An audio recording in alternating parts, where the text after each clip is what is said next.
फिर शुरुआत में हमें एक प्लेन दिखाया जाता है जिसमें बहुत सारे मुसाफिर बैठे थे और ये प्लेन एक समंदर पर से होता हुआ अपनी मंजिल की तरफ आगे बढ़ रहा था। प्लेन के सारे मुसाफिर किसी भी खतरे से बेफिक्र होकर बातें कर रही थी और अपना सफर एंजॉय कर रही थी, मगर वो ये नहीं जानते थे कि कितना बड़ा खतरा उनकी तरफ बढ़ रहा है। तभी एक छोटी बच्ची अपने डैड से पूछती है कि हमें कितना वक्त लग जाएगा पहुंचने में। इस पर उसके डैड कहते हैं कि अभी हम समंदर के ऊपर से गुजर रहे हैं, बेटा काफी वक्त लग जाएगा। वो बच्ची फिर खिड़की से बाहर देखने लगती है। बाहर उसे कुछ ऐसा दिखता है जिसे देखकर वो दंग रह जाती है। दरअसल उसने आसमान में उड़ती हुई शार्क्स देख ली थी। फिर वो ये बात अपने डैड को बताती है कि मैंने आसमान में उड़ते हुए शार्क्स को देखा, जिस पर उसके डैड यकीन नहीं करते। कहते हैं कि शार्क तो पानी में होती है, तो भला वो उड़ कैसे सकती है। प्लेन में बैठा एक आदमी अपने कैमरा से बाहर की वीडियो बना रहा था।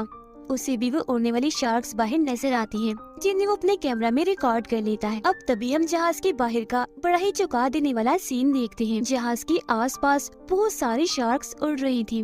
शार्क्स पर अजीब तरह के लोग भी सवार थे जिन्होंने फौज की वर्दी पहनी हुई थी। जिसके बाद शार्क्स पर बैठे वो लोग प्लेन पर कूदकर हमला कर देते हैं। पायलट्स को भी अपने सामने एक बड़ी सी शार्क दिखती है जो देखकर उनकी होश उड़ जाती है और फिर अगले ही पल वो शार्क सामने से उन पर हमला करके उन्हें खा जाती है। अब शार्क पर बैठे लोग जो प्लेन के अंदर आते हैं तो हमें पता चलता है कि कोई आम इंसान नहीं है बल्कि ये ज़ॉम्बीज़ हैं। लोगों में आते ही वो अंधाधुंध गोलियां चलाने लगती हैं, जिससे बहुत सारे लोगों की जान चली जाती है। वो ज़ॉम्बीज़ फिर बहुत से लोगों का सर ही दर्द से अलग कर देते हैं। कुछ लोगों के चेहरों पर जिस्मों के अंदर हथियार घुसा कर उन्हें बड़ी बुरी मौत देते हैं, जिससे प्लेन में हर तरफ खून ही खून फैल जाता है। ये सारा खून खराबा सिर्फ ये ज़ॉम्बीज़ ही नहीं कर रही थी बल्कि इनके शार्क्स भी कर रही थी, क्योंकि वो भी इनकी तरह खूनखार और जालिम है। ये सब आदमखोर है। एक शार्क एक आदमी पर हमला करके बड़ी बेरहमी से उसे खा जाती है। ज़ॉम्बीज़ अभी भी नहीं रुकते, किसी का सर काट कर, किसी का चेहरा काट कर वो सबको बहुत बुरी मौत देते हैं। कुछ ही मिनट में वो प्लेन का ये भयानक नजारा बना देते हैं। अब जाहिर है ऐसा होने से प्लेन भी तबाह हो जाता है, और क्योंकि यही वो ज़ॉम्बीज़ और उनके शार्क्स करने आई थी तो मकसद पूरा होने के बाद वो यहाँ से चले जाते हैं। अब यहाँ सवाल ये उठता है कि ये ज़ॉम्बीज़ और शार्क्स कहाँ से आई, ये कौन है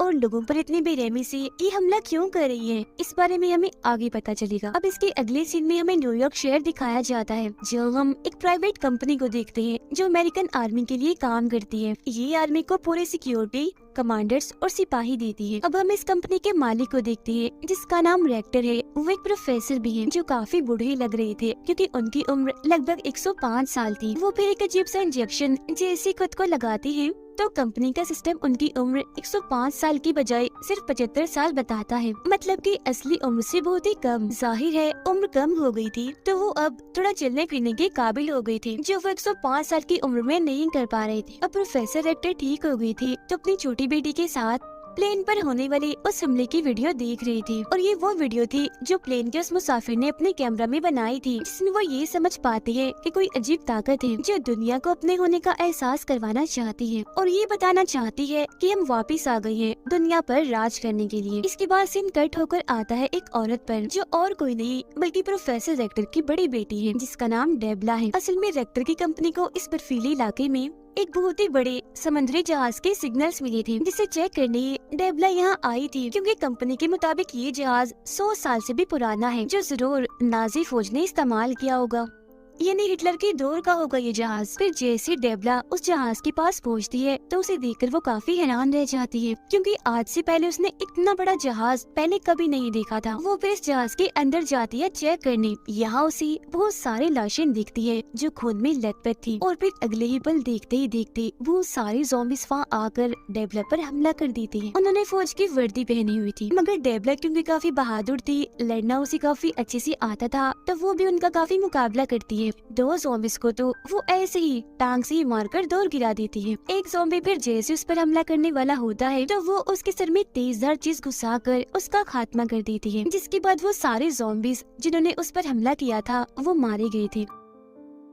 अब तक वो जान चुकी थी कि ये कोई आम जहाज नहीं है बल्कि कोई तो बात है, इसीलिए वो छुपते छुपाते बड़े चौकन्ना होकर आगे बढ़ रही थी। अब डेबला के सूट पर एक कैमरा लगा हुआ था, जिस वजह से यहाँ का सब कुछ उसके डैड रेक्टर भी देख पा रही थी। अब जब वो आगे बढ़ती है तो एक जगह उसे बहुत सारे जहाज दिखते हैं जो काफी पुरानी मॉडल की थी, जिसका मतलब साफ था कि ये भी कई 100 साल पुराने हैं। वो फिर जब एक कमरे के पास पहुँचती है तो उसे बड़ा ही अजीब नजारा दिखता है। उसे हजारों की तादाद में नाजी फौज की वर्दी में ज़ॉम्बीज़ दिखाई देते हैं, जो सबकी सब लटकी हुई थी। उनको एक मशीन से जोड़ा गया था पाइप के जरिए। ये एक ऐसी मशीन थी जो या तो इनके जख्म दोबारा से ठीक कर देगी या अगर कोई ज़ॉम्बी मर गया है तो उसे दोबारा से जिंदा कर देगी। तो प्रोफेसर रेक्टर अपनी बेटी डेबला से कहती है कि ये मुझे अपने माजी से, अपने गुजरे हुए वक्त से जुड़ा हुआ लगता है। मुझे कुछ गड़बड़ लग रही है, कुछ भी ठीक नहीं लग रहा, इसलिए जल्द से जल्द कैसे भी करके वहाँ से फौरन निकलो। अब ये सुनकर जैसी डेबला वहाँ से निकलने के लिए भागती है तो वो और भी हैरान कर देने वाली चीज सीखती है। उसे वहाँ आम साइज की निस्बत बहुत ही बड़ी शार्क्स दिखती हैं जो हवा में उड़ रही थी और काफी खूंखार लग रही थी,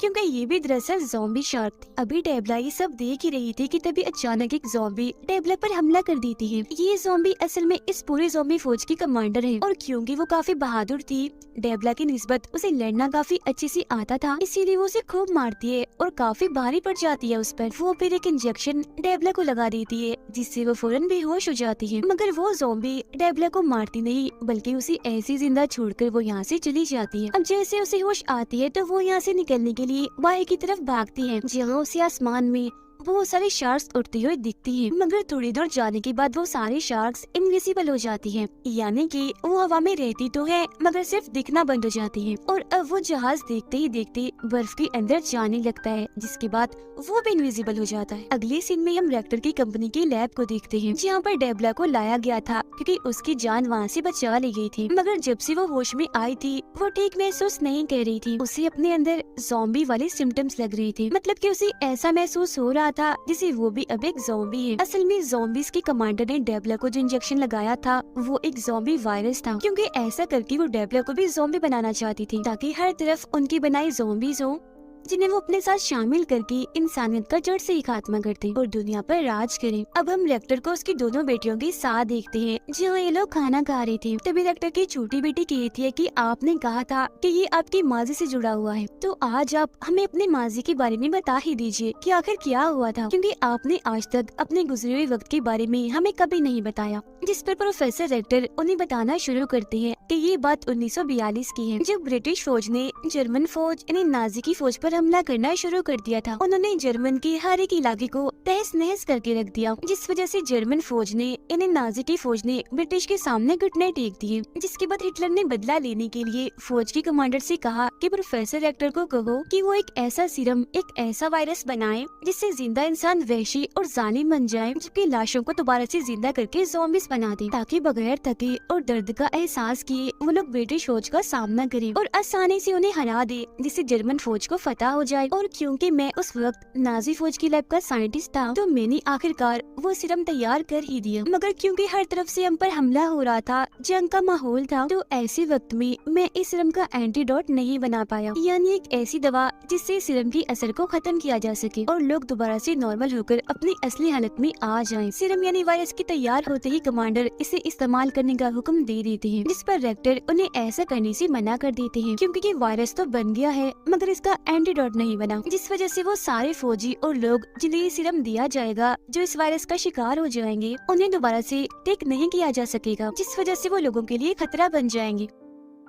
मगर ये सब जानने के बावजूद भी कमांडर इसे इस्तेमाल करने का फैसला करते हैं, क्योंकि उन्हें किसी की जान की परवाह नहीं थी, बस जंग जीतने से गर्ज था। और प्रोफेसर रेक्टर ने क्योंकि उनके मामले में टांग अड़ाई थी तो बगावत करने के लिए वो उन्हें गोली मार देते हैं। तो प्रोफेसर खुद को मरता हुआ देखकर वो सीरम खुद को लगा लेते हैं। अब ब्रिटिश दोबारा से नाजी फौज पर हमला कर देती है, जिससे नाजी फौज और भी कमजोर हो जाती है, क्योंकि इन्होंने अभी तक उस सीरम का इस्तेमाल नहीं किया था। आगे रेक्टर बताते हैं कि जब 1945 में हिटलर की मौत हुई तो जर्मनी के हालात और भी खराब हो गई, जिसके बाद तो नाजी की फौज और उनके कमांडर पता नहीं कहाँ गायब हो गए और मैं यहाँ अमेरिका आ गया इंसानियत की मदद करने और लोगों की भलाई के लिए। फिर मैंने ये कंपनी बनाई क्योंकि मैं एक अच्छा इंसान बनना चाहता था। सीरम बनाने के बाद मुझे अफसोस था कि शायद मुझे ऐसा करना नहीं चाहिए था। ये सारी बातें सुनकर प्रोफेसर की दोनों बेटियों को उन पर काफी गुस्सा आता है, इसीलिए वो कहती है कि आज ये सब जो भी हो रहा है और उस वक्त जो हुआ इस सब के जिम्मेदार आप हैं। आपने बहुत गलत किया, कुदरत के साथ छेड़छाड़ की,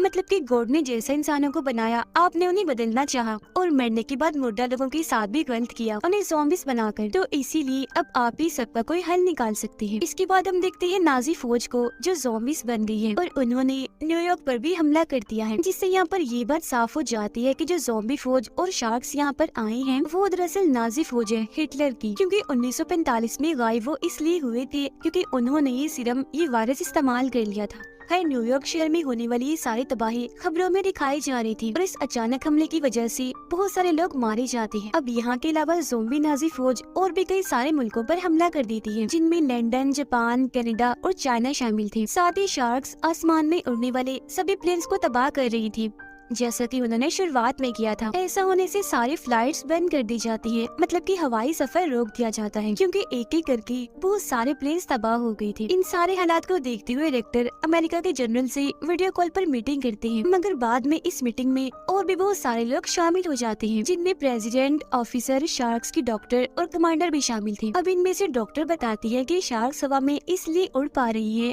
क्योंकि इन पर कोई एक्सपेरिमेंट, कोई तजुर्बा किया गया है, जिसमें इनके जिस्म की कुछ चीजों को बदलकर इन्हें इस काबिल बनाया है कि ये पानी से बाहर हवा में उड़ सकती हैं। ये तजुर्बा बहुत ही बड़ा है, जिसमें शार्क के पूरे निजाम को उल्टा करके उन्हें आसमान में जिंदा रहने के काबिल बनाया है। और तो और जो इंजन उनके जिस्म पर लगाया गया है, उसकी मदद से वो जमीन से 4000 की बुलंदी पर उड़ सकती है। एक्सपेरिमेंट की वजह से शार्क का जिस्म इतना सख्त और इतना मजबूत हो गया है कि उनके जिस्म पर किसी गोलीबारी, बारूद का कोई असर नहीं होगा, जिसका मतलब साफ है कि इनको मारना नामुमकिन है। अगर हमें इनका खात्मा करना है तो हमें भी इन जैसे हैवान और राक्षस बनाने होंगे, जिन्हें हम कंट्रोल करके इन पर हमला करवाएंगे। ये बात सुनकर ऑफिसर मना कर देते हैं, कहते हैं कि इस मुश्किल से निकलने का ये कोई अच्छा हल नहीं है, जिसमें कि हमें एक राक्षस को मारने के लिए दूसरा राक्षस बनाना पड़े, क्योंकि अगर वो राक्षस जिसे हम कंट्रोल करेंगे वो हमारे काबू से बाहर हो गया, तब हम क्या करेंगे। मगर अमेरिका के प्रेसिडेंट और जनरल ये चीज करने की इजाजत दे देते हैं। वो रेक्टर को कहते हैं कि तुम्हें इजाजत है, बना लो राक्षस जो इन सब का खात्मा कर दे। एयरपोर्ट पर हम देखते हैं कि काफी दिन के बाद, क्योंकि फ्लाइट खोल दी थी तो काफी रश था और तो और फ्लाइट में देर भी हो गई थी,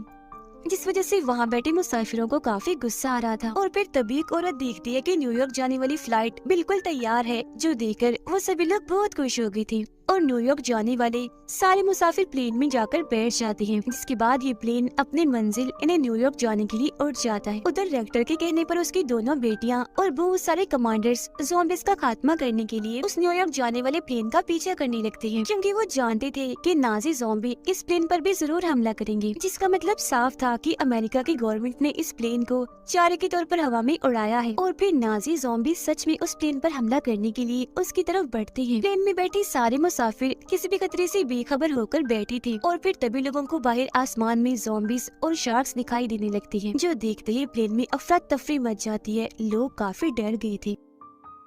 इसी के साथ वो ज़ॉम्बीज़ और शार्क्स भी प्लेन पर हमला कर देते हैं और हर बार की तरह इस बार भी वो अंधाधुंध गोलियां चलाकर पहले वैसे लोगों को मारते हैं और बाद में किसी की आंख फोड़कर, किसी का पेट फाड़कर बड़ी बेरहमी से वो लोगों को मारने लगते हैं। बहुत सारे मुसाफिरों का तो वो सर ही धड़ से अलग कर देते हैं। जिसके बाद प्लेन में आग लग गई थी। देखते ही देखते वो पूरा तबाह हो गया था। कुछ लोग जो बच गए थे वो प्लेन से बाहर गिर रहे थे, कुछ बेचारे ऐसे थे जो ज़ॉम्बीज़ का शिकार हो रहे थे और अब प्लेन पूरा तबाह होकर टूटकर नीचे जमीन की तरफ गिरने लगता है। दूसरे प्लेन में कमांडर रेक्टर की बेटी को एक बॉक्स देता है, कहता है कि इसमें वायरस का एंटीडोट है, इसे भी रेक्टर ने ही बनाया है, क्योंकि उन्हें लग रहा था कि हो सकता है डेबला भी ज़ॉम्बी बन जाए और अपने काबू से बाहर हो जाए, तो ये उसे लगा देना। जिसके बाद उसकी बेटी अपने डैड रेक्टर से बात करती है, कहती है कि अगर आपने ये एंटीडोट पहले बनाया होता तो शायद आज सब कुछ ठीक होता, दुनिया इतने बड़े खतरे में ना पड़ी होती। और आज आप लोगों ने क्या किया, मासूम लोगों को ज़ॉम्बीज़ का चारा बनाकर बहुत गलत किया। जिस पर रेक्टर कहते हैं कि हाँ, मैं मानता हूँ कि हमने ये फैसला बहुत बुरा किया है, मगर ऐसा करना हमारी मजबूरी थी। इसके बगैर हम ज़ॉम्बीज़ तक कभी नहीं पहुँच सकते थे और अब जो मैं करने जा रहा हूँ मैंने वो कभी करने का सोचा भी नहीं था, क्योंकि इसके बगैर उन सब का मुकाबला करना मुश्किल है। हो सकता है कि मैं कोई राक्षस बना दूं। अभी इनकी बातें चल ही रही थी कि तभी नाजी ज़ॉम्बीज़ इनके प्लेन के पास पहुंच ही जाते हैं। वो उन पर हमला करने के लिए बस तैयार ही थे कि तभी डेबला ज़ॉम्बी बन जाती है और जाकर प्लेन का दरवाजा खोल देती है। जिसके बाद सारे ज़ॉम्बीज़ प्लेन के अंदर आने लगते हैं। अंदर आते ही वो सब लोगों पर हमला कर देते हैं। हालांकि कमांडर्स ज़ॉम्बीज़ का मुकाबला करते तो हैं, मगर वो क्योंकि काफी खूंखार खतरनाक थे तो उनसे लड़ना इतना आसान नहीं था। इसीलिए ज़ॉम्बीज़ बहुत सारे कमांडर्स को भी अपना शिकार बना लेते हैं, जबकि बाहर सी शार्क्स भी प्लेन को तबाह कर रही थी। मतलब कि ये नाजी ज़ॉम्बीज़ पूरी तरह से इन पर हावी हो चुकी थी। अब तभी डेवला, जो पूरी तरह से ज़ॉम्बी बन गई थी, वो कमांडर्स के लीडर को गोली मार देती है, जिसके बाद वो बाकी के कमांडर से भी लड़ने लगती है। ये देखकर रेक्टर की बेटी जल्दी से वो एंटीडोट निकाल कर अपने बहन डेवला की गले में लगा देती है। अब तभी हम बाहर का नजारा देखते हैं, जहाँ तभी अचानक से एक काफी बड़ी शार्क आ जाती है, जिन शार्क्स की निस्बत काफी बड़ी और ताकतवर थी। वो अब एक एक करके इन सभी ज़ॉम्बी शार्क को मार रही होती है। तब यहाँ हमें पता चलता है कि ये शार्क असल में रेक्टर ने ही बनाई है और वह इसे कंट्रोल कर रहा है, क्योंकि उसने कहा था कि मैं भी राक्षस बनाऊंगा, यानी कि राक्षसों को मारने के लिए उसने राक्षस बना ही दिया। रेक्टर शार्क को कंट्रोल करके गोलियों और बॉम्ब्स के जरिए उन शार्क्स को मार रहा होता है। और तो वो शार्क इतनी बड़ी थी कि वो बची हुई शार्क्स को खाने लगती है। प्लेन के अंदर भी सारे कमांडर्स मिलकर ज़ॉम्बीज़ को मार देते हैं। डेवला भी एंटीडोट की वजह से बिल्कुल ठीक हो गई थी। मरे हुए सारे ज़ॉम्बी शार्क नीचे पानी में गिरने लगती हैं। ये नजारा देखकर आर्मी जनरल बहुत खुश हो जाता है, क्योंकि ये देखने के लिए वो बेताब था। कब से इस वक्त का वो इंतजार कर रहा था। ये देखकर रेक्टर भी खुश हो गई थी, क्योंकि ज़ॉम्बीज़ के खिलाफ इन्होंने जो मिशन शुरू किया था वो इसमें कामयाब हो गई थी। इसके बाद दोबारा से नाजी जहाज को हम देखते हैं, यानी वही जहाज जो हमने शुरुआत में देखा था, जिसमें डेवला गई थी। जहाज के अंदर बहुत सारे ज़ॉम्बीज़ थे, क्योंकि ये नाजी की पूरी फौज थी, जिन्हें उनकी कमांडर हुक्म दे रही होती है दुनिया को तबाह करने का। जिससे यहाँ ये बात साफ हो जाती है कि रेक्टर और उसकी टीम ने उन ज़ॉम्बीज़ और शार्क को मारकर इस जंग को जीता नहीं है, बल्कि असली जंग तो अब शुरू होगी। और ये जंग बहुत ही बड़ी होगी, क्योंकि इसमें दोनों तरफ से ही राक्षस होंगे और रेक्टर एक के बाद एक राक्षस बनाएगा उनका खात्मा करने के लिए। क्योंकि वो साइंटिस्ट है, उसके पास ऐसी ताकत है कि वो बुरा नहीं हो सकता, ना ही वो कभी मरेगा। क्योंकि जैसा कि आपको याद होगा, उसने भी खुद को वो सिरम वो वायरस लगाया था, जिसके बाद एंटीडोट लेकर वो ठीक तो हो गया था, मगर उसके अंदर अलग ही ताकतें आ गई थी। और अब वो इंजेक्शन लगा लगा कर अपनी उम्र छोटी करता रहता है। और जैसा कि उसने फैसला किया था, वो दुनिया की मदद करेगा, इंसानियत को बचाएगा, तो अब ऐसा करने के लिए वो कुछ भी करेगा। इसी के साथ ये फिल्म इधर ही खत्म हो जाती है।